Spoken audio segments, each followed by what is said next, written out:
আসসালামু আলাইকুম। আমি খাদলা শ্যামপুর পুটিয়া ৩ গ্রামের রুটে আছি। যেই রাস্তাটা এই বন্যার কারণে আমাদের আমি যেখানে দাঁড়ায় আছি বর্তমানে, এইখানে আমার ঠিক এতটুকু পানি ছিল বন্যার সময়। এখন আমরা একটু স্বাবলম্বী, পানি কমে গেছে। আমাদের এখানে পানিটা দীর্ঘদিন থাকে না। হঠাৎ পানি, ভারতের পানি এসে আমাদের এই রাস্তা সব তলিয়ে যায়, বাড়িঘর তলিয়ে গেছিল। এখন আমাদের রাস্তার সবচেয়ে বিপর্যয় আমাদের রাস্তাটা।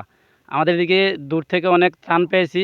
এখন আমাদের একটা ফ্যামিলি আমেরিকান প্রবাসী, আমার বড় ভাই, উনি এই ত্রাণটা একটু আসতে লেট হয়েছে। আমরা এখানে অনেক বাড়ি এখনও পরিত্যক্ত আছে, তলায় আছে। ওইখানে দেওয়ার পরে আমাদের বুড়িচং, ব্রাহ্মণপাড়া ওইখানে আবার নিয়ে যাচ্ছি। ওইখানে নেওয়ার জন্য আমরা রেডি করতেছি, নৌকার মাধ্যমে নিয়ে যাব। আর আমাদের এই রাস্তাটা খুবই খুবই ভাঙছে, যার কারণে আমাদের পিছনে আরও ২টা-৩টা গ্রাম, এই ৩টা গ্রামের ফেস হয়েছে এই জায়গাটা, আমাদের এই গ্রামটা। এইখানে রাস্তা পুরা ভাঙা, এখান থেকে একটা বাইসাইকেলও যাওয়া সম্ভব হচ্ছে না, এমন পর্যায়ে আছি। খুব খুব ভয়াবহ অবস্থা আমাদের এই এলাকার, বিশেষ করে রাস্তাঘাট।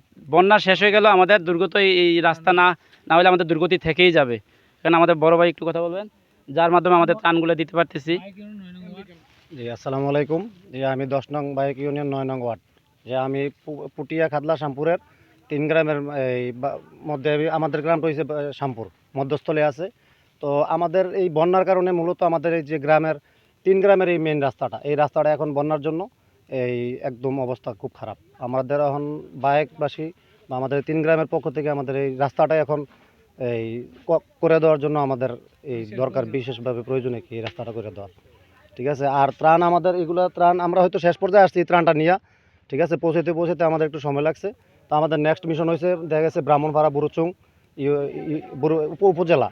তো সেইখানকার মানুষও খুব অবস্থা খারাপ হয়ে আছে, তাদের খুব বিপর্যয়। তো ওখানেও আমাদের বরাদ্দ আছে, আমরাও ওখানে যাব নৌকা নিয়ে, আমরা ওখানে ত্রাণ দিতে যাবো।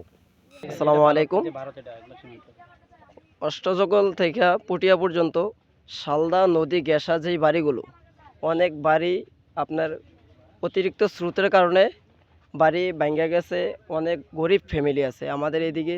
যেই ত্রাণগুলো আসছে এগুলো পর্যাপ্ত পরিমাণে আসছে, বিতরণও হয়েছে। এখন যেইগুলো দরকার এইগুলোর মধ্যে হচ্ছে যেই বাড়িগুলোর সংস্কার। খুব গরিব ফ্যামিলি, তাদের বাড়ি ভাঙ্গা গেছে, নদী নিয়ে গেছে, কিছু বাড়ি আছে তারা খুব গরিব, তাদের এই বাড়িগুলো সংস্কার আর রাস্তাটা সংস্কার, এই দুইটা জিনিস আমাদের এখন দরকার।